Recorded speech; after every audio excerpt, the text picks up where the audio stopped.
So guys, I'm at my workplace now. I think today is my last day working in this branch of my company. Today is my last day, my last shift for today. And I just want to put this here. I want to thank one of my co-workers who gave me a gift yesterday, like a parting gift. I was so happy, and it's make me like I almost became emotional. But that's apart. I just want to put that there. Today is my last day here, and I'll be going to the other branch, and I'm going to do 2 weeks there before I finally leave. Since I dropped my letter, some colleagues have been talking to me like, change your mind, you can change your mind, you can change the working hours, you can do this, you can do that. And the thing has been making me like want to change my mind. To be frank with you, it's always scary to want to leave a place where you know that you have a fixed income coming in every month, no matter how small the money is. It's scary, especially when you're in my position, when you don't have any support from anywhere, where you are the only one, you are like a breadwinner to dependent on you. When you have those dependent, like if anything happens to your finance or something, it's going to affect those people.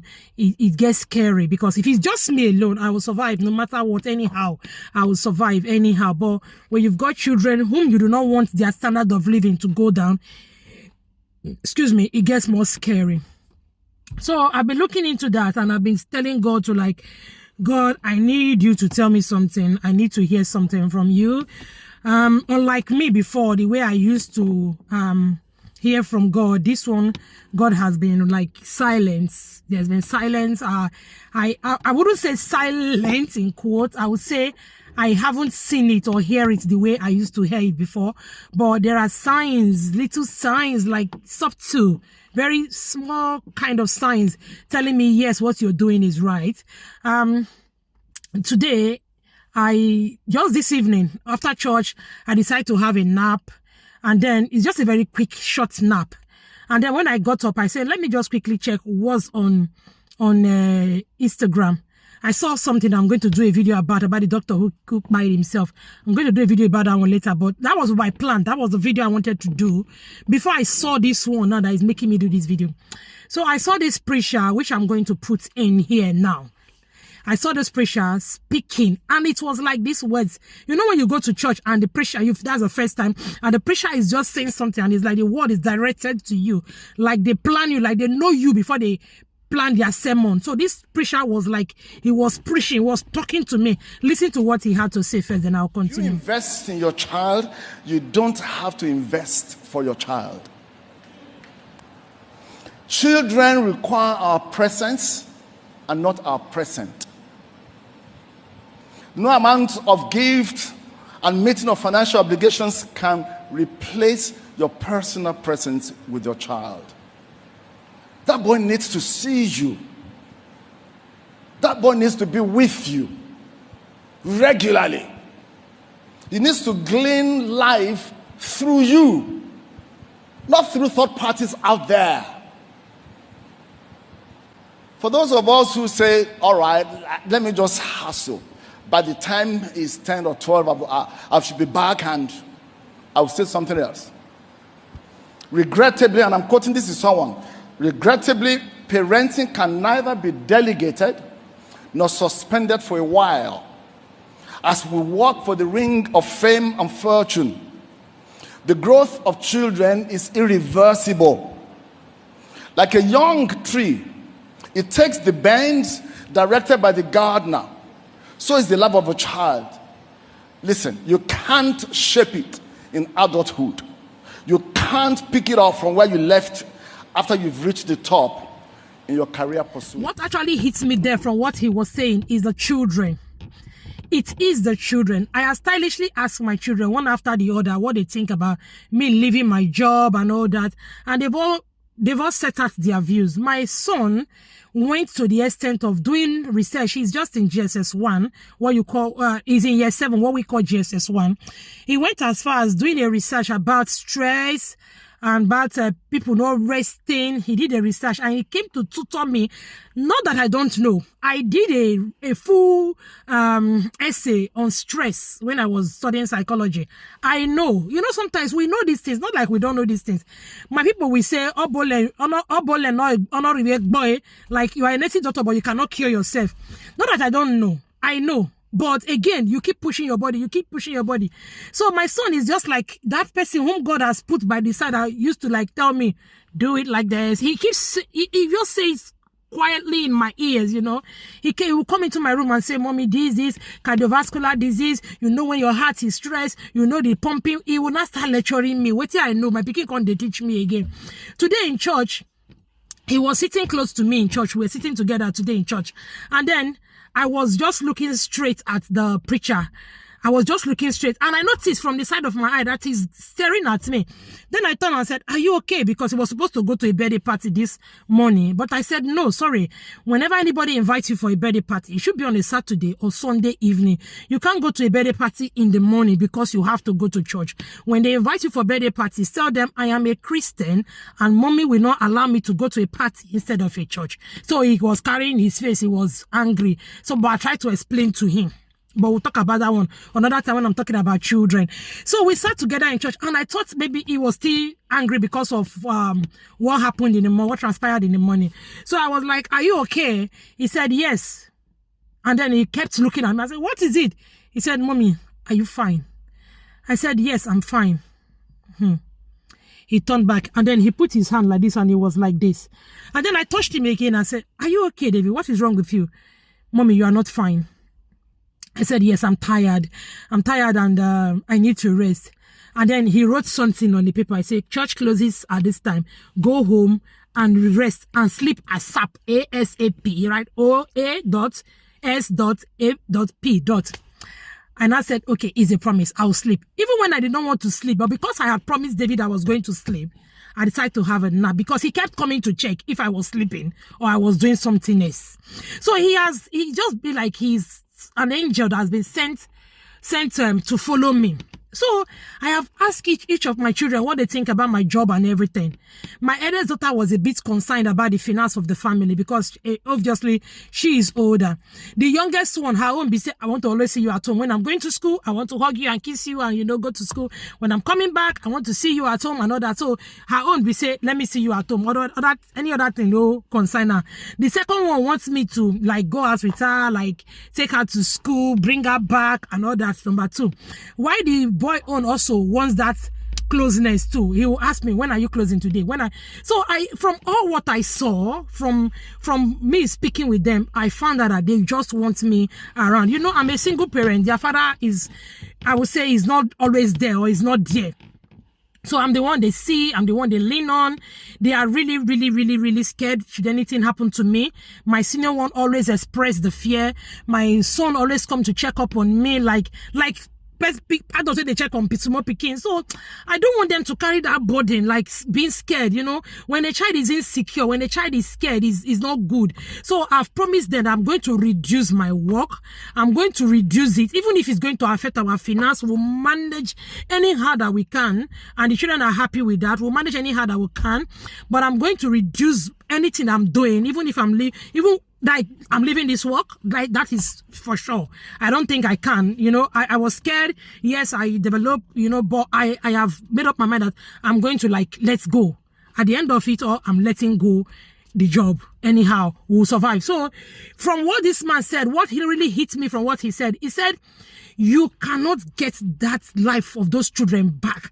When they are grown, you cannot bend them again. It's hard. Even the UK is worse. You cannot bend them again. He said it is the presence, not the present. Wow, that hit me hard. It is not a present. It is not a foreign trip. It is not a designer's shoe, not the bag, not the big phone that I buy for them. It is my presence. They want my presence. So I want to go back to that routine where I'll make them breakfast. They will have lunch when they come back. I'll make them dinner. We'll have our family time. We used to have all these things before, but gradually it started wearing off and started wearing off and started wearing off. They will have our family time where we will choose a movie to watch and we have popcorn and pizza and whatever. We're going to be having our prayer altar back ignited because that one too has gradually faded away, and we're going to have it back again like it used to be. All those things, I am going to set it up and it's going to be. And I'm going to have my mean time. I am going to set it up and it must be my mean time. Even if it's 1 hour in a day, if it is, I want to even have a bed time. When I say it's a bedtime, this is when I'm going to sleep, this is when I'm going to wake. I want to have a bedtime. All these things they really affect one. They affect people.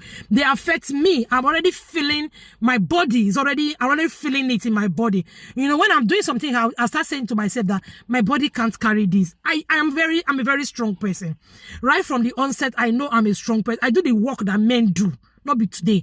I do the work that men do. If you see me doing something, you're not going to say I'm me like this. I can do a lot. I can do a lot, a whole lot that the man can do. Because I have not had a man stand up for me to do stuff for me. So I learned to do things by myself, or myself to myself, with myself. I've learned it, and what's the word now? What's the word I want to use? My time is almost up. I'm going to work. My time is, I just wanted to do this quick video. I have, what's this word now? Forgotten the word now. Okay. I have made it up, as in I've planned myself, or I've arranged myself in a way that I do things myself. The things that men do for their wives, I do for myself. Even when I was married, I do these things for myself. So, no be new thing. I was already doing it for myself before I left the marriage. So, it wasn't difficult for me even when I left the marriage, because I was already doing these things for myself. So, I'm a strong person. Well, so when I start feeling my body saying it's okay, or my body not being able to move these things again, I start telling myself, oh man, it's not easy, my body no fit again, oh, I'm tired. I start getting tired too easily. I'm tired. Any small thing, I'm tired. You know, I don't get enough sleep and all that. So I don't want to rant too much here, because obviously I don't have too much time. I don't want to rant too much here. For now, I don't want to do any job that the people will have to tell me when to come in, when to go out, when to take a break, when not to take a break, when to sleep, when to wake up, when to eat, when to go on holidays, when to have time with my children. No, I don't want that kind of job anymore. I want something that I will be free. Yes, I'm going to work, but I will be free to choose what I want to do, at what time I want to do it, and whatever. Like, I want to have that freedom to do whatever I want to do. The time I want to wake up, the time I want to... When I say the time I want to wake up, the time I want to sleep, that does not mean I'm lazy. I'm not lazy. When I say the time I want to wake up, sometimes I still wake up very early, and I say, like yesterday, Sunday, I woke up 4 a.m. What am I saying? Today, Sunday. Yesterday, Saturday, I woke up 4 a.m. and I closed from work. That doesn't mean I went to work 4 a.m. I went to work 7 a.m. I went to work to 7. I resumed 7 a.m. But I woke up 4 a.m. because there was something I needed to do before I go to work. And then I went to work. I worked from 7 a.m. to 10 p.m. in the night. Closed at 10 p.m. Went to pick the clothes that somebody wants to borrow.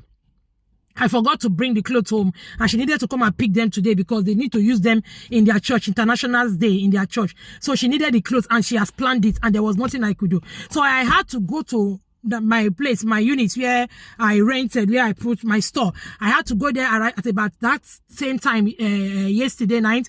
Brought out the clothes, tried to arrange them, put them in shape, pack them in a bag, because she said she was coming early at 7 a.m. this morning. I actually told her to come, even if she wants to come at 6 a.m., that the clothes will be ready. So I had to arrange them yesterday night, and then I went to bed and I still made a big pot of jollof rice yesterday because my children, there was no food, and I know today will be busy, so I had to make food that yesterday night. So at the end of the day, I slept at about to 1, and then I woke up again early this morning to go to that market that I did, check my last video, to go to that market, and then I came back, went to church, came back from church, do a quick what did I do again after church?